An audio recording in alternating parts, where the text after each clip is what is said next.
Ladies, gentlemen, and Spiritborn of all ages, the promised time is coming. Season 6 and the Vessel of Hated expansion are coming up extremely soon, and thanks to the folks over at Blizzard, we got to play the game early and really just absorb as much as we can. I put a lot of my personal focus with this time into Spiritborn itself, the new class, and knowing that a ton of people are also going to be going into the expansion with this class on day one, myself included of course, I thought it would be wise to share a bit of the knowledge that I've been able to gain and talk to you through leveling as a Spiritborn. I will of course be talking about one overarching build that I recommend you go for if you want to just have something powerful online super early, but given Spiritborn is totally new as a class, I'll be trying to include a bit more depth and information than usual, as unlike most leveling builds, this is for a class that only a few people have gotten to play up to this point. That said, my recommendation build focuses mostly around quill volley, and this is a skill that you're probably going to become quite well acquainted with on Spiritborn. It is the Eagle core skill, and it is an extremely strong one. There's lots of good ways to scale it, and it is also the longest range core option that Spiritborn has too, which adds to the comfort of damaging enemies that aren't only in essentially melee range. We can then just try to build as many boosts and multipliers around it, as well as keeping in some comfort of life options too. During my original leveling journey, I had some specific legendaries and a unique drop that sort of changed how I ended up building, but I've since gone back and refined the build with the knowledge and testing that I had after hitting max level to try and make this as smooth as possible for you all. That said, some quick topics before we hop into the skills themselves. This has been made with the concept that most people will be playing the campaign of the expansion as their main source of leveling until at least level 50, and that doing the campaign on normal difficulty is only minimally less XP than doing it on even penitent difficulty due to quest XP being the main reward and quest XP not scaling with difficulty tier. So most people will be leveling by doing the campaign on normal or maybe hard at most for most of the journey, which moves the goalposts a little bit, so to say. As well, because leveling maxes out at level 60 now, we will talk about how to get the full way there with this build, as well as the adjustments that you would make when you get there at that stage to help you complete your tier 20 pit run to unlock the Torment 1 difficulty tier, as well, which will bring you into the proper endgame of the game where you can begin to farm and grind for real. All these things said, we'll break down the skill points and the specific timing to swap some skills over to others, the spirit hall choices, the legendary and gear choices, the very starting Paragon board setup, your Runewords, your mercenary choices once you have those options, and then just how to play or any tips that I have for you. Starting off then, at first you want your basic skill opening up to be Withering Fist. At literal level 1, the stat squish that has been done since last season has made it so most direct damage numbers hit literally for 1 damage to an enemy. Poison takes advantage of there not being numbers lower than 1 by doubling this up, hitting for 1 damage up front and then also 1 damage per second afterwards. It may sound a little silly, but it makes a big difference up for the first section of leveling, those first few levels, so we use this to begin with the knowledge that we will be trading to another basic skill later on. We also take the enhancement for this with our second point for 1 vigor per second for every nearby enemy that has been actively poisoned with this skill. This unlocks the core node cluster afterwards, and here we pick up Quill Volley. This fires out a cone of feathers that deal lightning damage to enemies hit and pierce through them to hit other enemies that are behind them as well. We also take enhanced Quill Volley to make enemies vulnerable if they are hit by at least 3 of the feathers, and vulnerable is just exceptional early on as a debuff, as it is just a reliable early way to get 20% increased damage against anything it affects. This is an exceptionally consistent applier of that debuff as well if you use the skill in close range. On which note, we also pick up Advantageous Quill Volley. This increases your damage done by 10% with the skill for each feather that hits the same target, again benefiting the sort of shotgun launching strategy right up in an enemy's face. The other enhancement is a bit deceptive. It gives you crit chance per vigor that you have while casting, and while that is quite good as a concept, it is sort of meant to be built into an already existing crit build or one with really high maximum resource. At low level, you have 100 maximum resource. That's just the way that it starts. 100 resource funneled into this enhancement is 20% crit chance. Without other buffs, crit damage by default is 50% increased damage, so a 20% crit chance is equal to 10% overall damage increase on average, and only when used at maximum resource. Advantageous Quill Volley instead is a very consistent minimum of a 10% damage increase for hitting only 2 feathers, and significantly larger increase if you hit more than that. With that then, we go back and pick up Sharp Withering Fist, which makes the basic skill's third strike also spread its poisoning damage to 3 nearby enemies. It also does this whenever it hits vulnerable enemies third strike or not. The other option here is great if you are doing Spiritborn as a second character or trying to push higher difficulties, as it lowers the enemy's damage while poisoned by the skill by 20%, which is actually quite a large amount. This is, however, mostly irrelevant for the whole campaign on normal leveling plan, but I wanted to make mention of it just in case you choose to do harder content. This then unlocks our focus skill cluster, and here we pick up Soar. Soar, especially in this build, is mostly used as a movement tool. It functions very similarly to teleport from Sorcerer, and you can use it for traversal. You can skip over terrain if you aim it correctly, and it also happens to apply vulnerable when hitting enemies too, even though we do already have a more reliable source for that. We pick up the forced enhancement for the skill, which gives us guaranteed crits for our next hit against an enemy that is affected by Soar, or instead just a large chunk of bonus movement speed if Soar doesn't actually hit an enemy. Then we take Measured Soar, which makes us unstoppable for 4 seconds after we cast it, giving it a secondary function mid-combat as well. The next skill that we pick up here is Ferocity, and this is quite the interesting one for a few reasons. The first is, as a passive effect, it keeps you permanently at 2 stacks of Ferocity, so just owning this skill and having it on your bar gives you increased attack speed. But then the active ability makes every attack that you do with it on also get a bonus hit for an extra pop of damage. This plays into various other bonuses and things that we pick up later on, but mostly it's just a way to shove more damage into the build without taking focus away from Quill Volley. The passive attack speed that it gives us is also lovely too. We take the enhancement, which extends the duration of the active skill every time that you get a kill while it is running, and this is potent enough to extend its duration until its cooldown resets if you just get a load of kills. So this actually can stay active super often in dense enough content with enough damage output too, of course. Then we take Measured Ravager, and this is where its use becomes a bit more clear. This makes it so while active, our core skills make us dash to the enemy that we target, and this also gives us extra movement and makes it easier to shotgun blast with Quill Volley because you're basically teleporting around. But arguably, more importantly, you also get 30% increased resource generation when the skill is active too, which obviously means more active using of Quill Volley as a skill. Speaking of which, this is the point at which we go back and apply 4 more ranks to Quill Volley to increase the damage of our actual main damage output.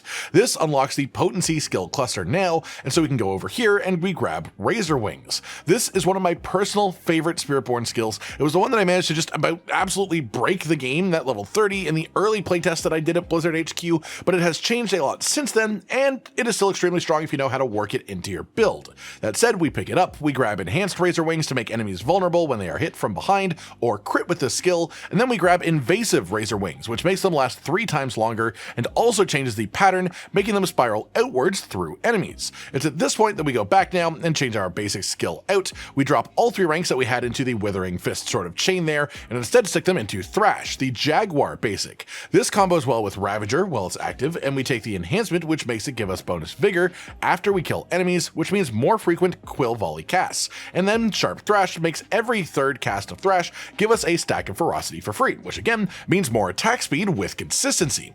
We then take 1 point in Focal Point for a bonus depending on which weapon you have equipped, but mostly this is just a gateway for 3 ranks into the Apex passive for bonus damage to vulnerable enemies, which is doubled against elite enemies and bosses. This gives us just enough points spent to unlock our ultimate skill now, and here we go right for the Hunter. This jumps you at your target enemy when you cast it and does a bunch of damage where you land, but the main reason that we use this comes from the 2 enhancements. The first makes it give you maximum ferocity and then 4 stacks over that when you activate the skill, so you literally overcap on the attack speed buff, and it also gives you literally 100% bonus damage to injured enemies for 8 seconds after using the skill.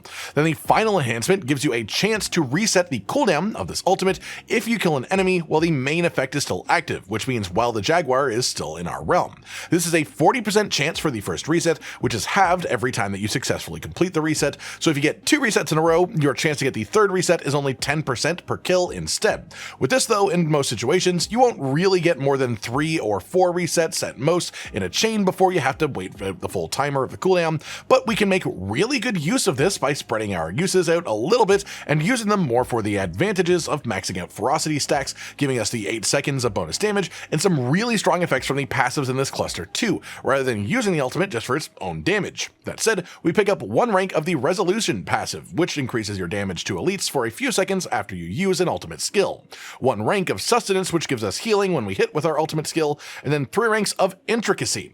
With this passive, when you cast an ultimate skill, your most recently used potency, defense, or focus skill has its cooldown or charges reset and can be cast freely up to 1 time per point spent, so 3 times within 5 seconds of launching the ult with our points here. We use this entirely for Razor Wings, the main advantage being that it resets all 3 charges of the skill when this effect takes place, so you can spam all of the charges out, then use the Hunter Hunter ultimate skill, refill all your charges as a Razor Wing, use your free 3 casts, and then the 3 that you get from the charges resetting 2, so 6 casts there, use the Hunter again, refill all the charges, use your free 3 casts, and you can just sort of repeat this over and over until your ultimate fails to reset, and then you have to wait for the cooldown, but then you can do it again. This isn't overly reliable for single target or bosses, as you obviously cannot reset the ultimate really in those scenarios, but the burst that it does itself, plus the rest of our damage, takes care of those scenarios. With this combo, it's really just sort of doing its thing, especially on large, dense packs of enemies, going through a dungeon, running through Helltide, just anything where there's lots of little guys to kill. This makes it fantastic for general enemy clearing while leveling. Then we round back to put the other 2 ranks into the Resolution passive and get the further damage boost against elites after using our ultimate, and at that stage, we finally unlock our key passives. Here we're going to be picking up Adaptive Stances. This is a bit of a complex skill, but the simple way to look at it with how we're playing here is that our basic skill will give us attack speed after casting because it's a Jaguar skill, which helps with our resource generation, and our ferocity stack management too. Our Quill Volley cast will give us movement speed after we cast it, which is just a great stat both for comfort and for speedily moving around while leveling anyways, and it will have other effects with passives we get further down the line. The secondary effect of this key passive then is whenever the bonus changes, we gain 50% increased core stats, and because we're either swapping between Eagle core skill or Jaguar basic skill or Razor Wings and the Hunter, we are always keeping this core stat boost active as a result. After this then we go and pick up 1 rank of Spiritual Attunement, which increases our maximum vigor while we have an ultimate skill on the cast bar. And mostly this is just a gateway to get us get full 3 ranks into Supremacy. This passive makes kills, while an ultimate skill is active, give you a stacking damage increase buff. When the ultimate skill ends, you gain 5 stacks regardless for free, but they start to depreciate over time when that happens. One of the other big combos with the Hunter is that obviously once the Hunter ends, you get 5 stacks of the Supremacy buff, and if it resets its own cooldown, you can instantly activate it again to keep gaining stacks on top of that, rather than starting to immediately start having them roll down.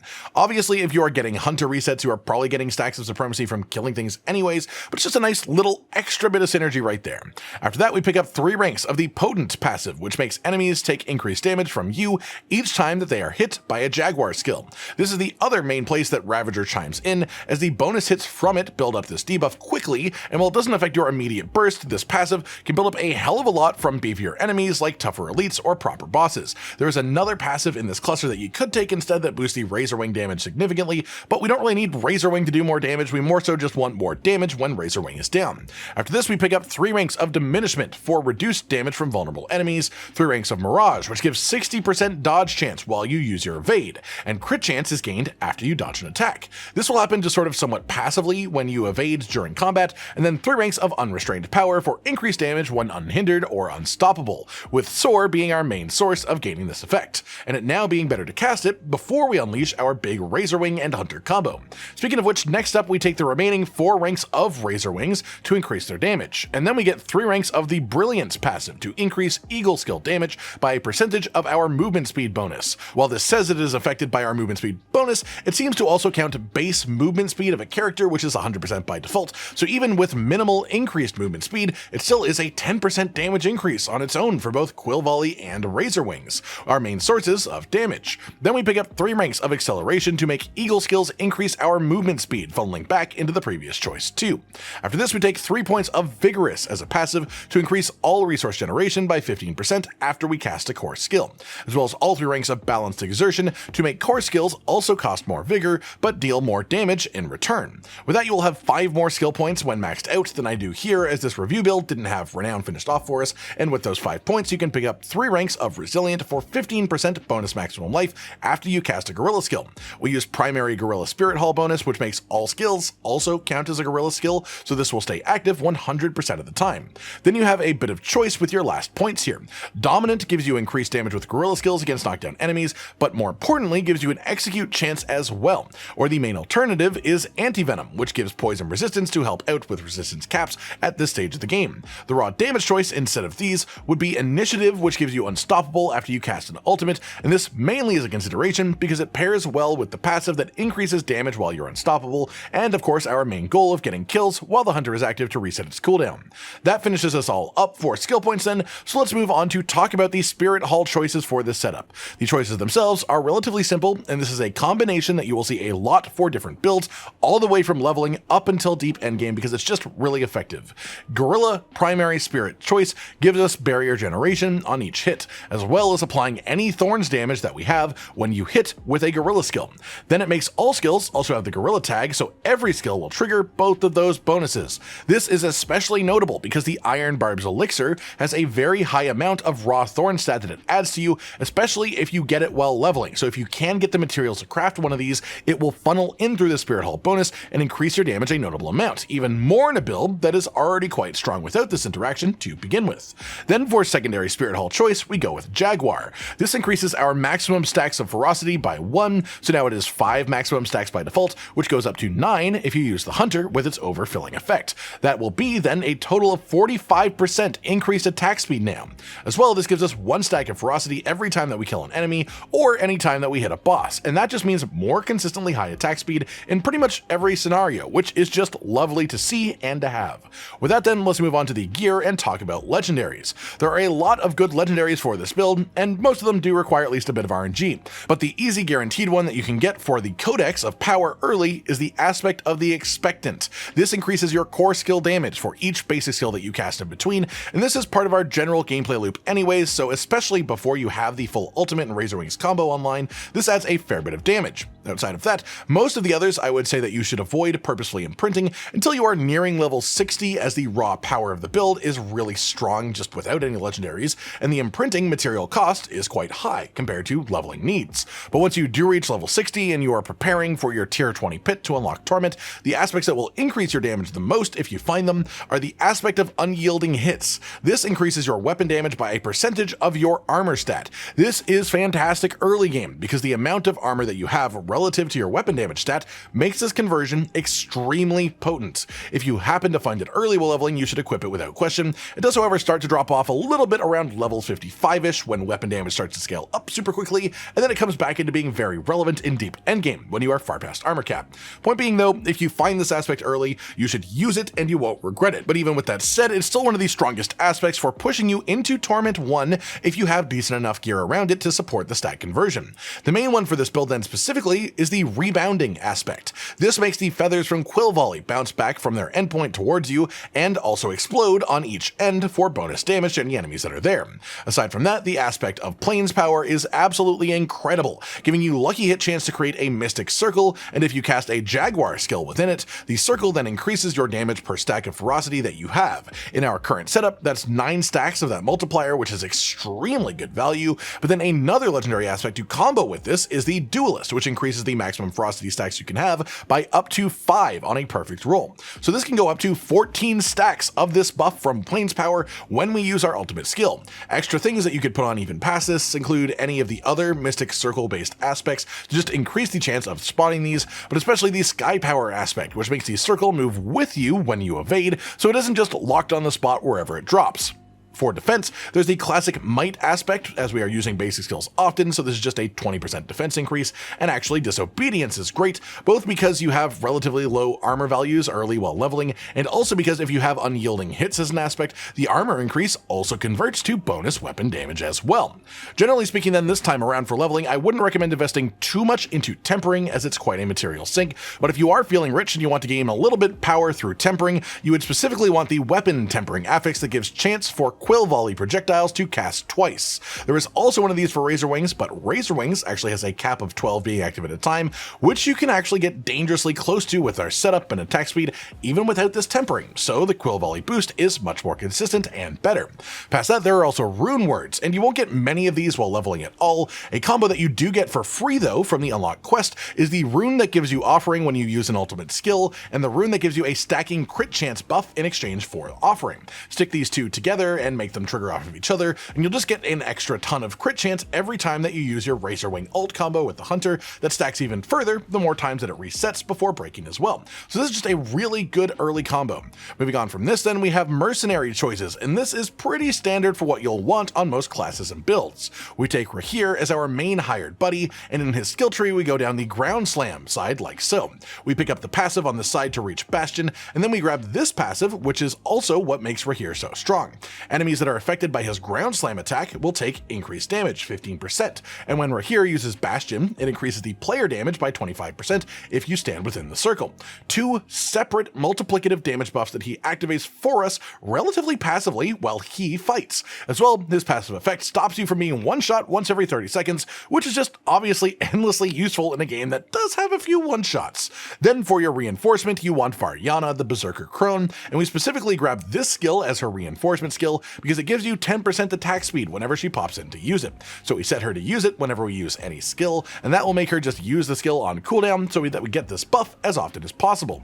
Finally then, for the actual setup, we have the first 25 Paragon points that you can spend. You could have more than this when you hit level 60 if you have already completed the Nahantu Renown grind beforehand, but most people won't be getting that before you hit max level. And so 25 Paragon points is the 1 point for level 60, 20 points from the base game region renown bonuses, and then the 4 points from the Altars of Lilith in the base game too. That said, we spent our first 25 points heading up the right side here through the additive damage, increase, rare, and magic nodes, as this is just a lot of damage increase relative to your stats when first unlocked. We take the dexterity path above it over to the glyph socket, and then when you first hit 60, you will have one and only one Paragon glyph unlocked by default, but it is a good one, so it's not a problem. For Spiritborn, this will be Headhunter. This increases the bonus from each normal node within the radius, so it gives you a bunch of stats, as well as the secondary effect of increasing damage done to elites by 10%. We then spend the remainder of our points grabbing the rare and magic nodes of relevance within the radius, as well as the dexterity required to activate the secondary effect of the glyph to cap it all off. That pretty much does it for putting the build together then, so now let's just talk briefly about how to properly play it, though you've probably got the gist by now. The basic combo is Thrash to build resource and gain ferocity stacks, Quill Volley to spend resource for damage, which is best used in shotgun range right up close to enemies to try and hit multiple feathers in each person. Soar is active pretty much only for traversal, but also gives some slight combat benefits. Ravager you want to keep active entirely as much as possible, and then Razor Wings we use in conjunction with the Hunter to get a load of burst damage. Again, the combo being spam out all of your charges of Razor Wings, then use the Hunter which refills all of your charges and also gives 3 free casts. Use the free casts, spend the charges that were reset, and then if the Hunter skill is also reset, you can repeat this until it stops proccing, and then you just have to play normally until it comes off cooldown. That just about does it then, everyone. Your full, detailed leveling build guide for Spiritborn in its first journey up through the game, Season 6. I hope you've all enjoyed this then, and hopefully you enjoy using this build to come launch. And it's worth mentioning that this specific setup directly connects and upgrades into a build that can carry you through to Torment 3 quite comfortably, which we'll of course be talking about again in a separate video soon, and you can even follow that through to being one of the best builds that Spiritborn can get if he can get perfect gear. So this is basically just the starter version that is ideal for leveling specifically, but it's important to note that this archetype will just evolve quickly through the ranks without having to have a whole lot of changes. I hope you've enjoyed it then. Like if you liked the video, subscribe to the notification bell for more, and most importantly, ladies and gentlemen, until next time, stay sweet. Josh, Cotton, and Hollow with the videos, dropping the humor like a hammer on your tippy toes, bringing entertainment on a daily arrangement to take our insanity and turn it into entertainment. Yes, I said entertainment twice, to reiterate that it is nice to look into your faces on a mostly daily basis when you let us in your homes to make the whole world our stage. Goodbye.